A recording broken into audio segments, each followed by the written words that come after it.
Data play a very important role in the emergence of cultures of reflection, cultures of self-improvement, cultures of how can we make sure that we are exhausting all of the possibilities to engage every child.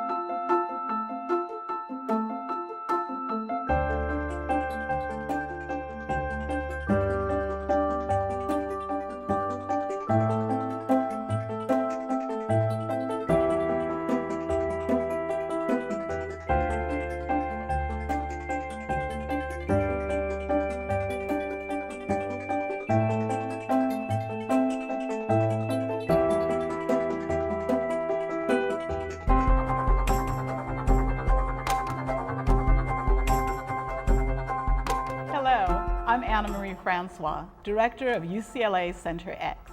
In this episode of Impact, Preparing Effective Teachers for Urban Schools, we examine how to use data to improve learning and teaching in classrooms, as well as share the multiple measures we're using to assess impact's effectiveness. What is the impact of impact? An important part for us is to make sure our students understand and use multiple sources of data. It's not about one test here or one assignment here, but it's really about getting the whole picture. So there's multiple sources of data that our students look at to guide their practice.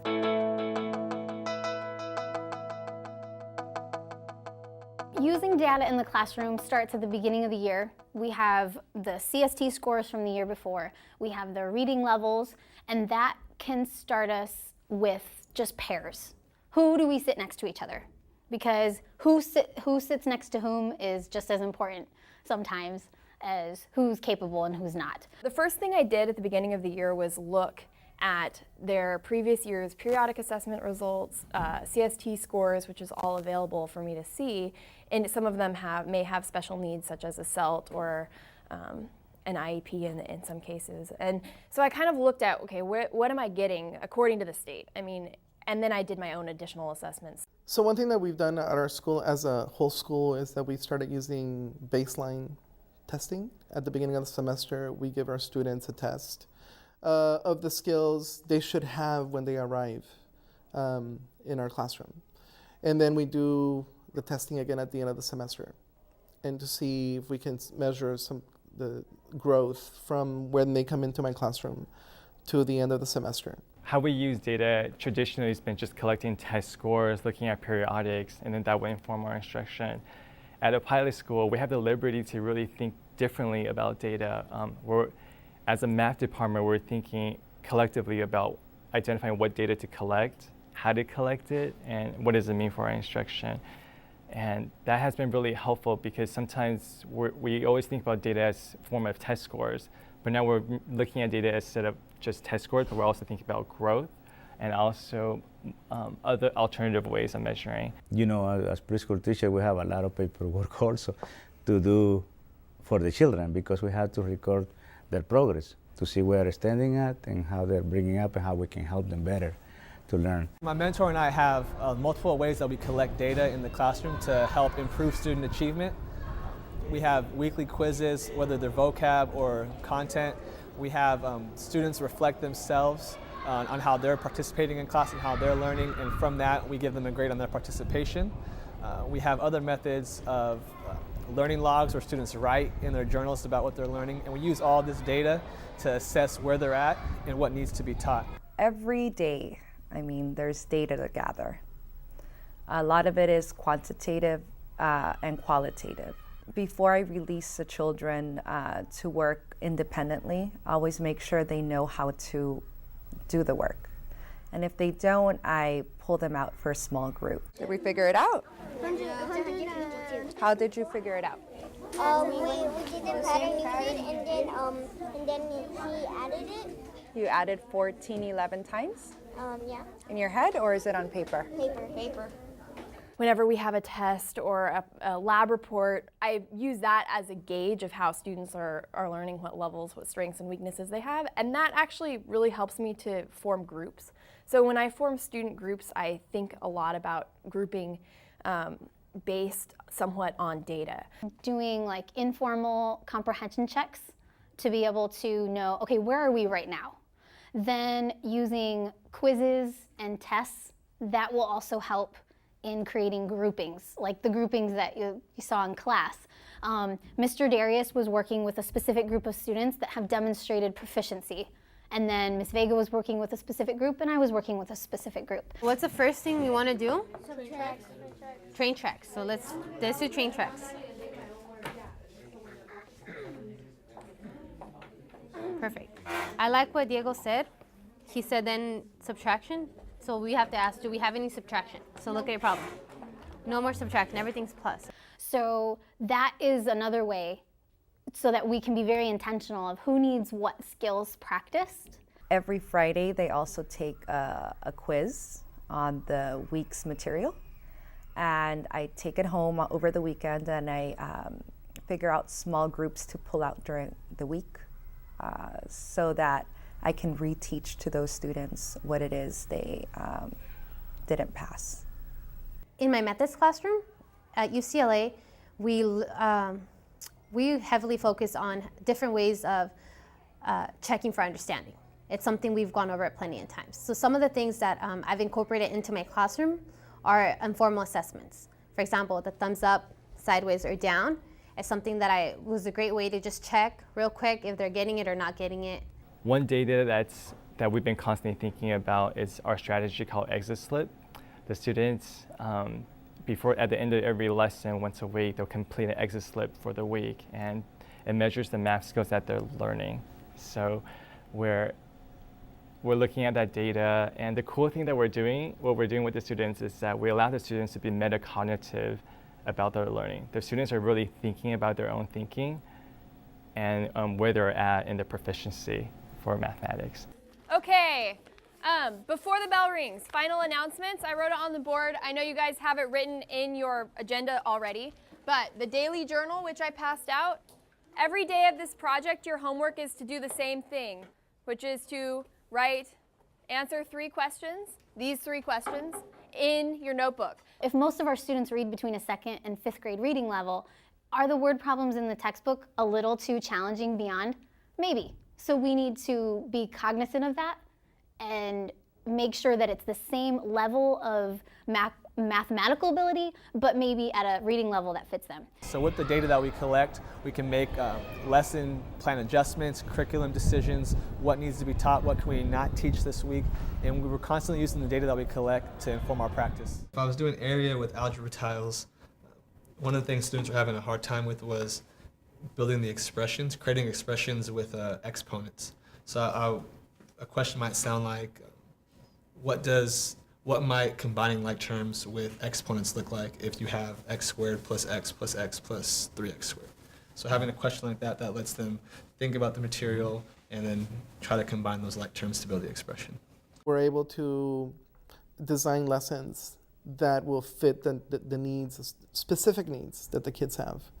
And we're trying to do that school-wide, so I'm communicating more with other teachers who don't teach math, and so I'm learning not only about the reading levels that the kids have, but also the writing levels.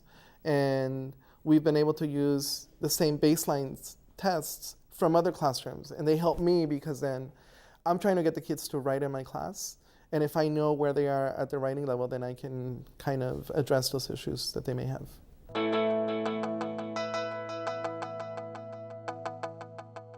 Good teachers collect and use formative assessment data about student learning every day to guide their practice. Just as important, however, good teachers track and reflect on the teaching practices that lead to student learning. To do so, they need to collect data on their practices and associate these data with evidence of student learning. It's this process that creates a professional culture of inquiry and reflection. Using data effectively is difficult in itself, and coming from a science background, I have sort of a lot of experience with analyzing data, but it's very different when the data you're looking at is a reflection of how well you did your job. And I think a lot of people get caught up in that. So one of the big takeaways for me with using data was that at the end of the day, this is not about me, and it's not about my pride, and it's not about how good of a teacher I am. This is about the students. And whatever I can learn from looking at this data to make me a better teacher means that now I'm doing my job as a social justice educator.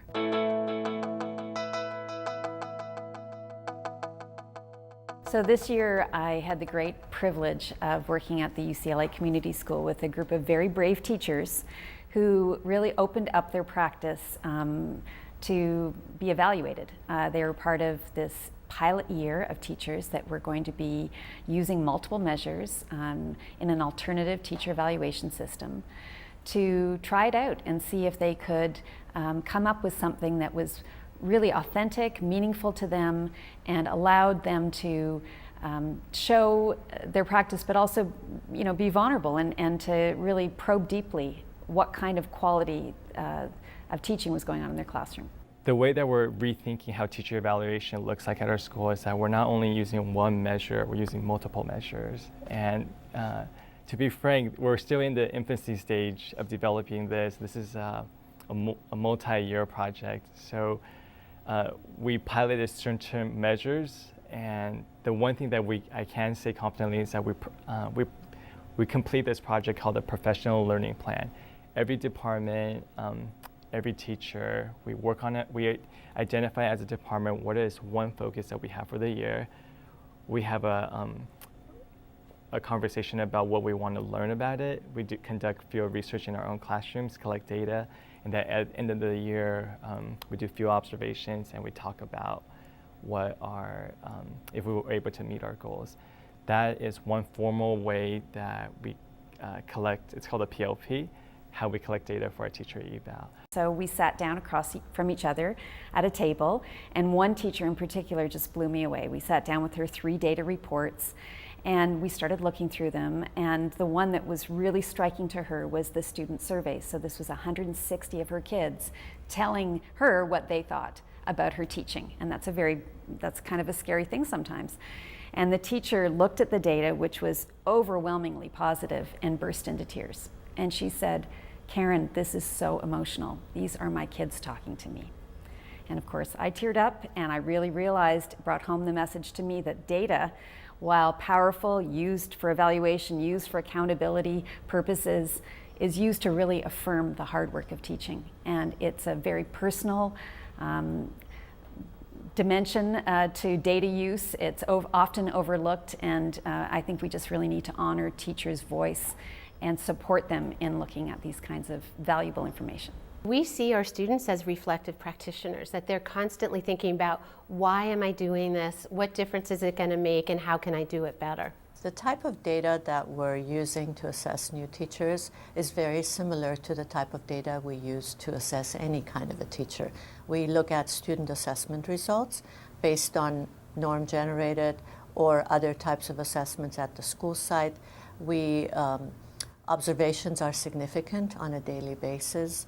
We conduct surveys at school sites, and we believe truly in that all participants at the school have a responsibility to collaborate with one another. So that's another aspect that we look at. This is not an isolated, lonely job to be done by one person with a group of students, but it's a community of learners and teachers at a school site that together develop what needs to be offered to our kids.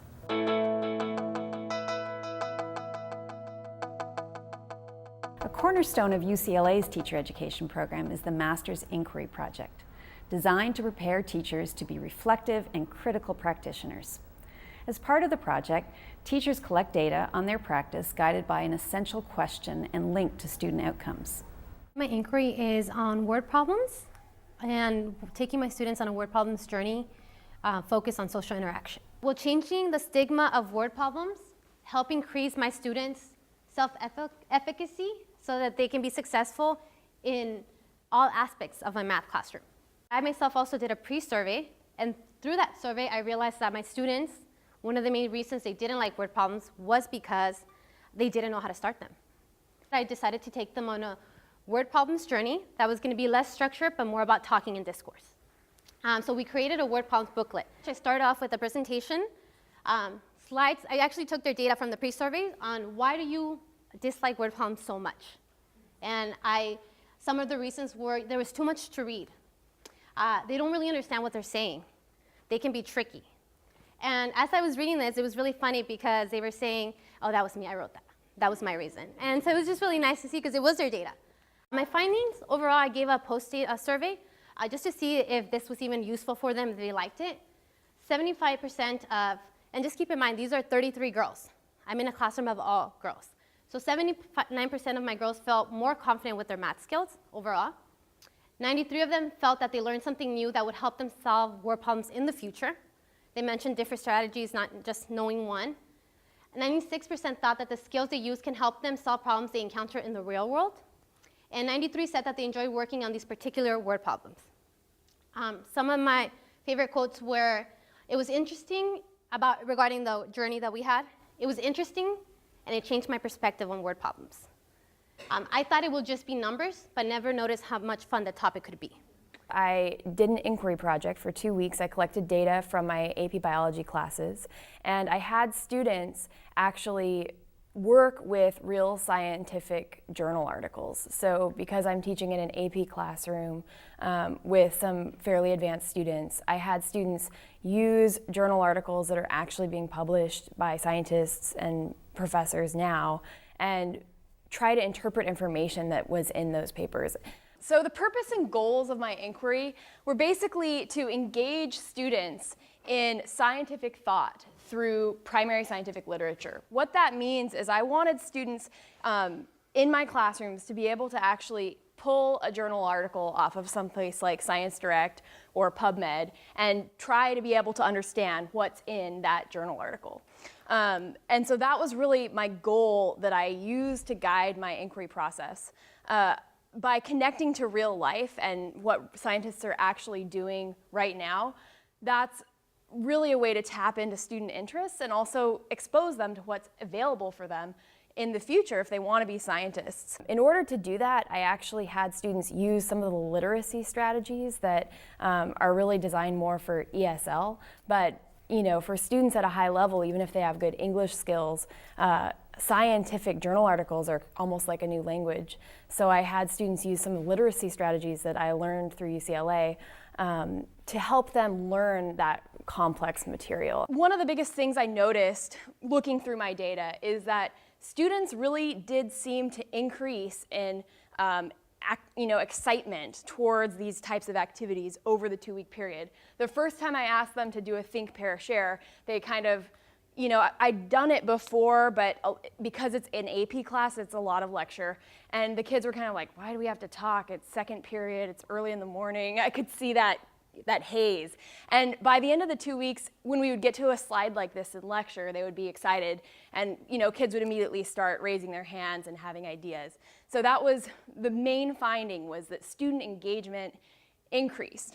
And so what this supports is that literacy strategies do help students kind of learn this complex science material, at least in my case, maybe not across the board, but I think it's something worth trying. And so the way I've responded is by incorporating these types of activities into my daily class, trying to do that more and more often so that there's more of an interactive feel, even in the midst of a completely lecture-based class.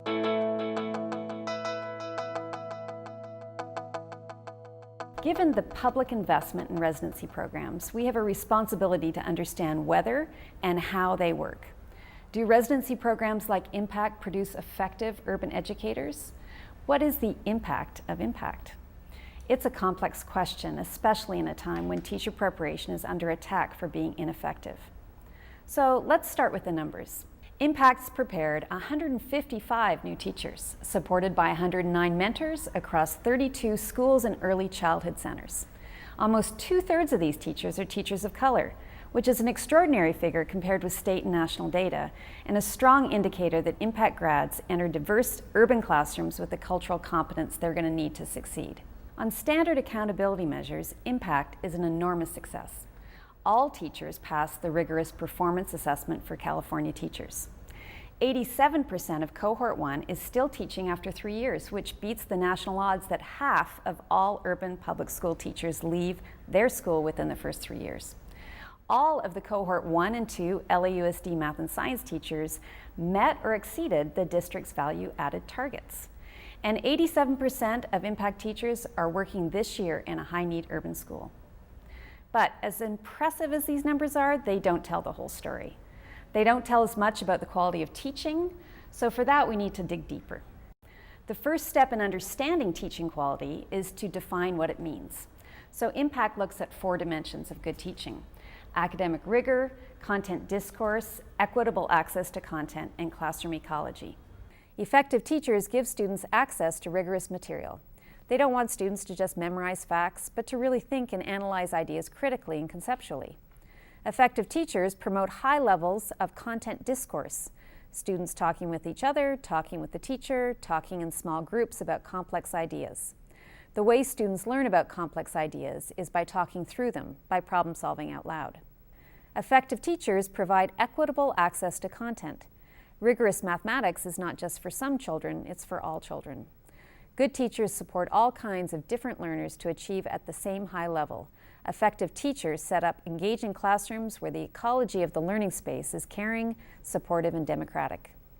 Their classrooms honor students' voices and learning is respected.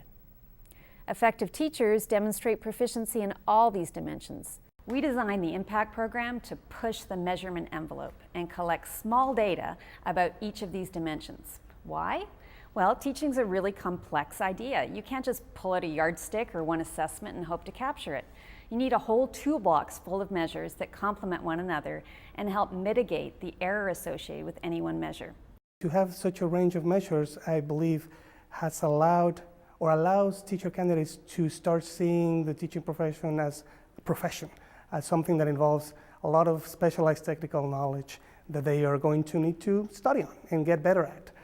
And so I think that is reflected in our data, both qualitative and quantitative results.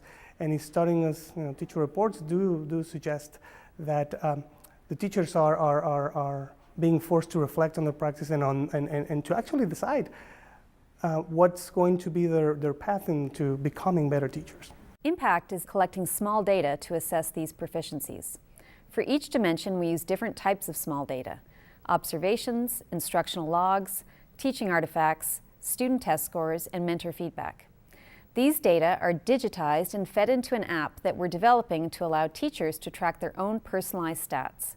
For example, Eduardo was a math teacher who graduated from the Impact program 2 years ago. As an apprentice, Eduardo was observed 10 times in his classroom by his UCLA Impact advisor, Jamie. From those observations, Jamie provided Eduardo with written and oral feedback. On 5 of the visits, Jamie did a more in-depth observation, using a structured rubric to score Eduardo's practice on 16 teaching criteria. Let's look inside one of those dimensions: equitable access to content. Is Eduardo supporting academic language development and English learners? Is he making content relevant? And how does he differentiate instruction to reach all learners? By the end of the year, Eduardo had an average score of 2.9 out of 4 on this equity dimension. Impact considers a score between 2.5 and 3 to be proficient, so Eduardo met this target. And more importantly, he learned along the way from his small data. Eduardo was also assessed by his mentor on the equity dimension. In addition to an overall proficient rating, Eduardo's mentor gave him daily feedback on how to better engage all students. At the end of his first year of teaching, we collected a set of Eduardo's teaching artifacts, such as lesson plans and student work, and scored them on the equity dimension. Eduardo got a 3 out of 4 in this measure and feedback that he used to strengthen his instruction. For the content discourse dimension, besides being observed, Impact teachers use a smartphone or tablet to collect small data on how often they use strategies designed to promote content discourse in their classrooms. For 2 weeks during his residency, Eduardo took a few minutes at the end of the day to log his data. Eduardo's data was uploaded to a class site and analyzed during his math methods class. The data sparked a lot of conversation. We have small data like these for all 4 dimensions. Eduardo can use these data to track his progress and direct his professional growth. And more than that, the IMPACT program can aggregate small data across all students to strengthen teacher preparation. There are a lot of ways the program learns from data as well. For example, let's consider the content discourse dimension of quality teaching. So we collected observation, log, and mentor survey data on how well apprentices were able to promote student talk about math and science in the classroom. In 2010, these data revealed that it was really challenging for apprentices to get students talking about content. The next year, our teacher educators decided to be much more explicit about this expectation and taught cohort 2 apprentices 8 high leverage strategies such as think, pair, share to use in their classrooms. That year, the discourse data across all 3 measures improved.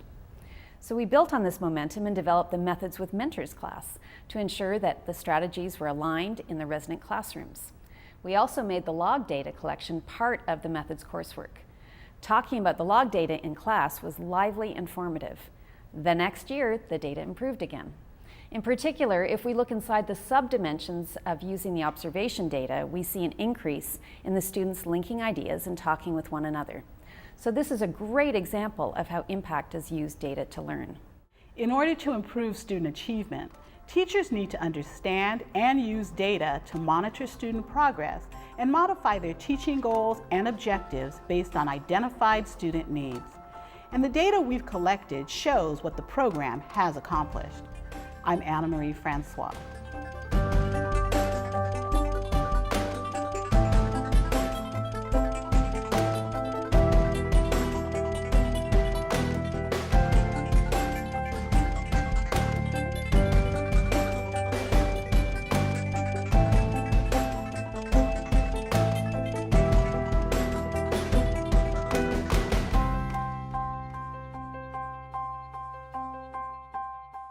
Next time on IMPACT, we'll catch up with the apprentices and mentors that we've showcased in this series as they reflect on their experience in the UCLA IMPACT program.